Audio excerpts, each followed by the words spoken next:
Hello, ladies and gentlemen, and welcome to the show. I'm going to tell you what, your money that's in the bank, you think, hey, I deposited this money in the bank and it's my money. New laws are written into place that they describe you at the bank as an unsecured creditor to the bank. Your money is basically, you've given it to them. This is the way the legality of it at this point. And they can invest your money anywhere they really want, even if it's in a savings or checking account. And they can quite literally, it's written into law that they can bail the bank in by giving you what's called a haircut, which means they can take any percentage of your money that they want, up to 100%, and they can just keep it. It's legal, totally legal. Most people don't know this. But you say, oh, well, I'm insured by the FDIC. We're going to get into that. Now, I want to give special thanks for this information that I just got from George Gammon. I really love the way he does his presentations. He can make the very most complicated things in the financial market more simple and easy to understand, and I really like that. So anyway, he unloosened some information here that I want to talk about real quick. First thing I want to talk about is if you want to get more in the bank out of your bank account, like say you want to get a little bit of interest, well, they're paying you almost nothing in your checking account. It's like 0.00. It's not even close to 1%. It's not even a part of 1%. Now in a savings account, they'll give you a third of 1%, which is still practically nothing.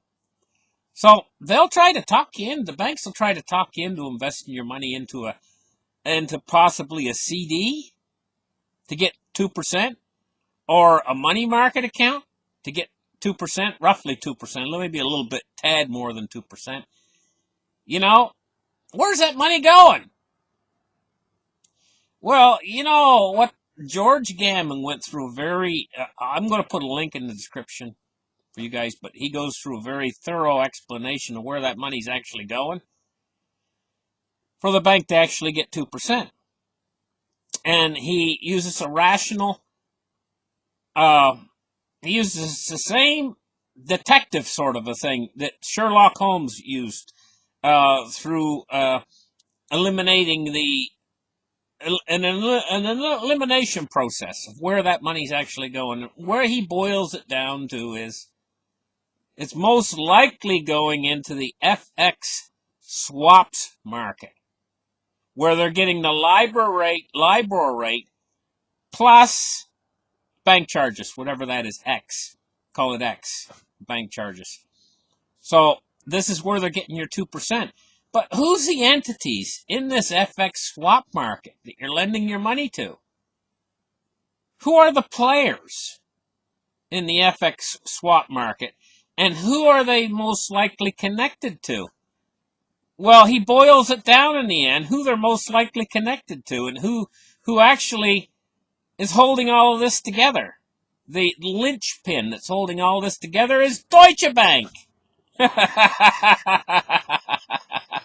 That's the final conclusion, So you might have, if Deutsche Bank goes down, if you got your money in CDs or you got your money in a money market account, all of a sudden you might be reliant totally upon your FDIC insurance.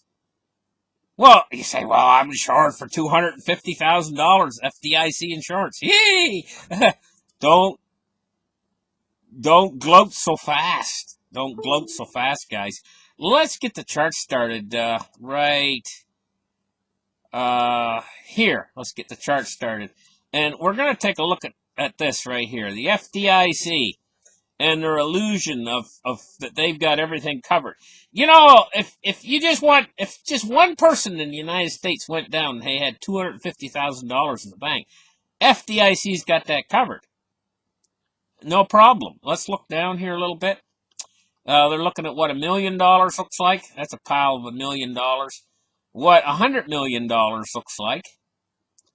Big pile of money. How many jobs $100 million could provide? 2,000 jobs at $50,000 a year. There's all the people standing there. 2,000 people. Then you're looking at $1 billion.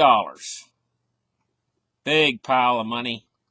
Now you're looking at the FDIC in San Francisco. The FDIC's building in San Francisco.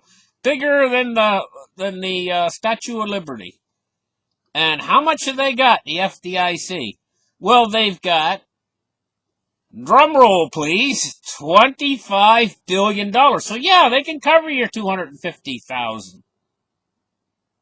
But what if this systemic failure, what if Deutsche Bank creates a systemic failure that's huge and banks start to go down, boom, boom, boom, boom, boom, that are connected to Deutsche Bank? What happens then? Well, how far would that $250 billion go against all of the people who have money on deposit in the United States? This is the big question, you know. Because right now everything's fine. There's no banks going down. They got it covered. They got it covered. Even in the financial crisis of 2008, the FDIC had it covered. But guess what, guys? It took them down big time from that $25 billion. They almost got wiped out during the 2008 financial crisis. But what would happen now if we have a bigger financial crisis? What would happen to the FDIC? Well, here's the FDIC, Federal Deposit Insurance Commission. This is their website. Everything looks great. Basically, what they are is insurance. Really, really great, you know? You know? They're all standing around the desk and everything looks super very incites the FDIC to promote sound principles and practices for bank support. What you should know, you know, all this stuff. Let me see. Look at, there they are, you know, solid and secure. Your money is safe. Okay? But let's take a look now. Remember the amount that they have on hand. Now this is at the United States government's own website right here. Fed, stlouisfed.org. You know, the Federal Reserve website. This shows how much is the total savings and deposits at all depository institutions. In other words, all the banks.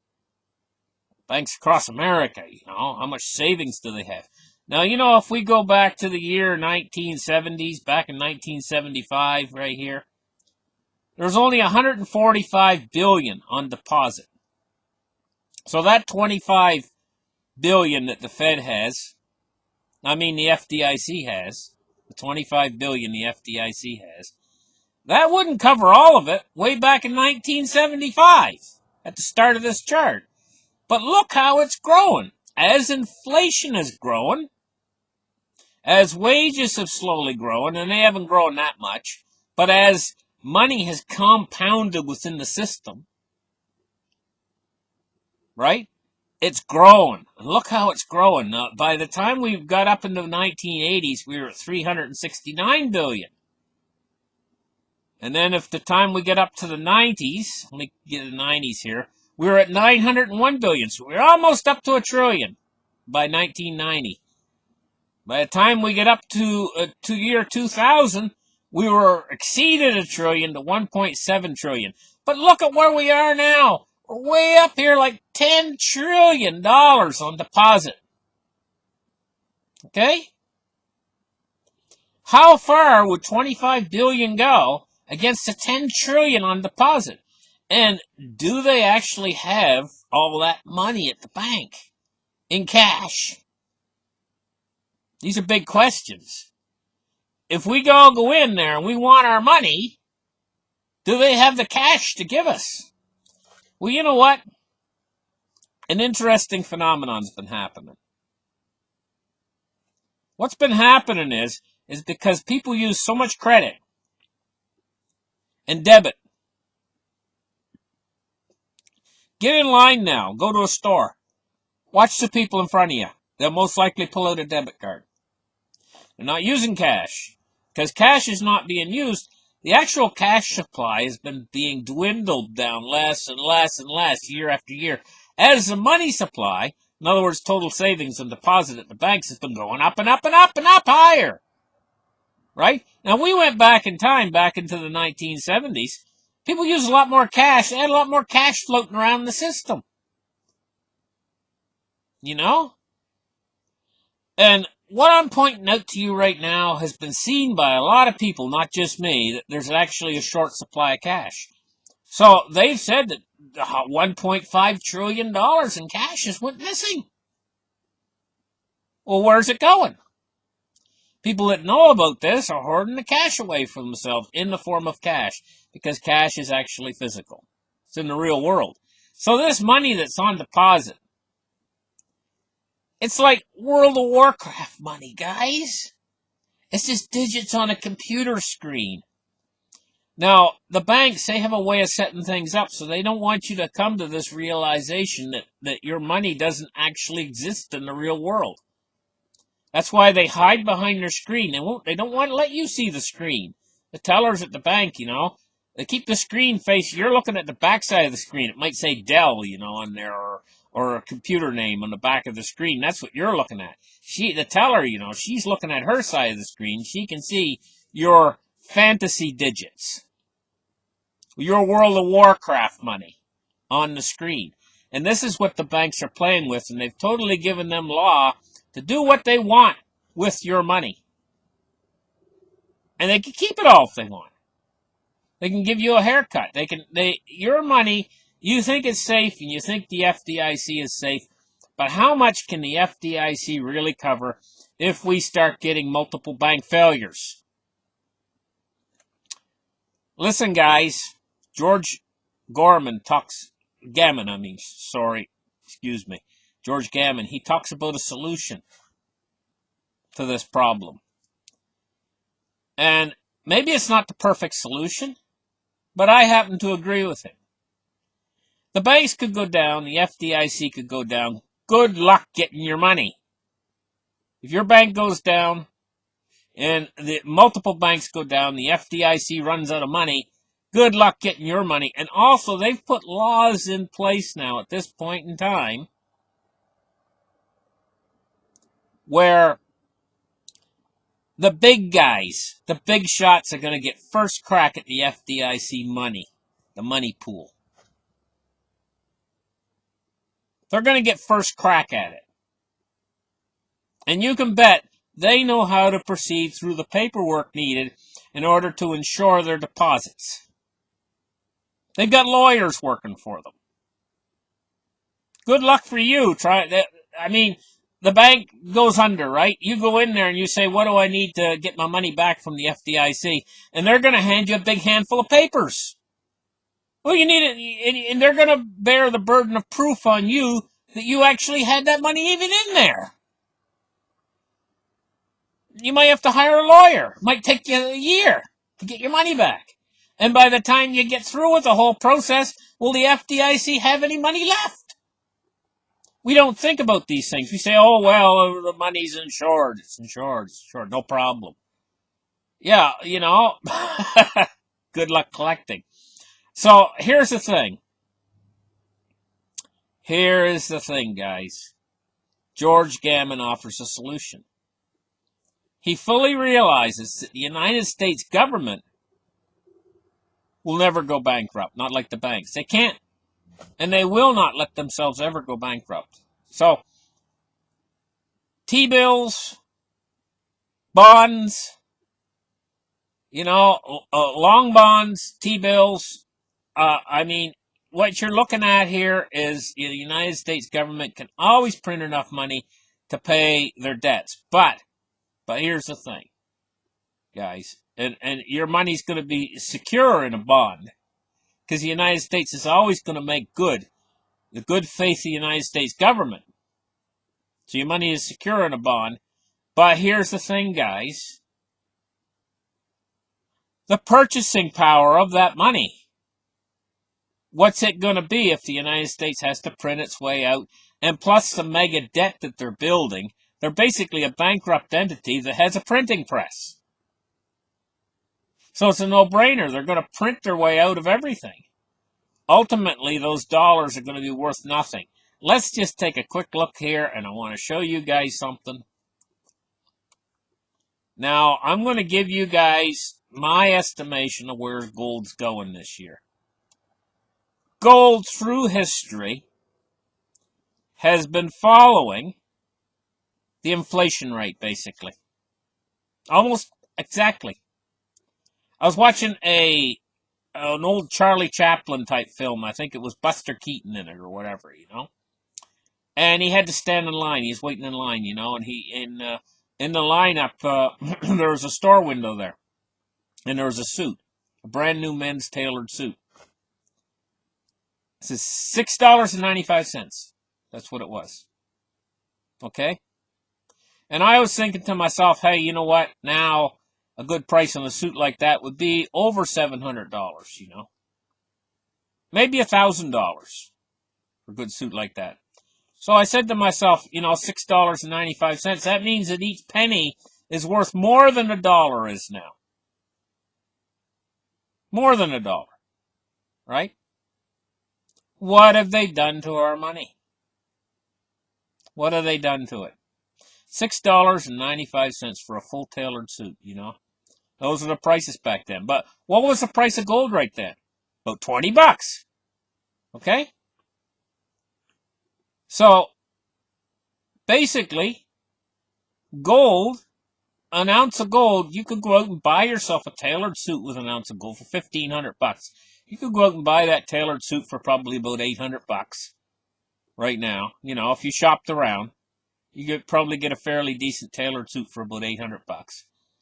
And I mean, this wasn't a real fancy suit, but an average suit, probably about $800. And it's right on the mark. $20 an ounce gold, It's kept up with inflation all these years. It's a barometer for inflation.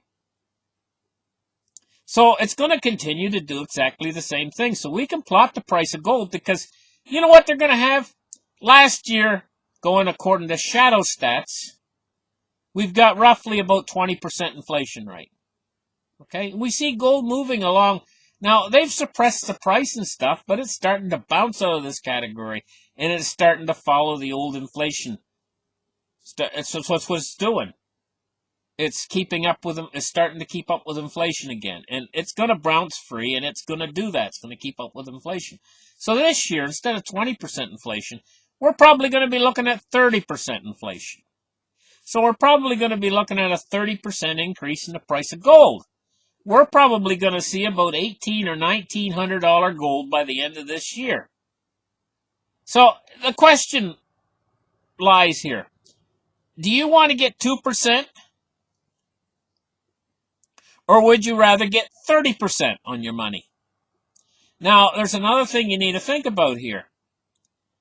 That gold, right today, at $1,548, how much buying power does it have? At $1,548, right?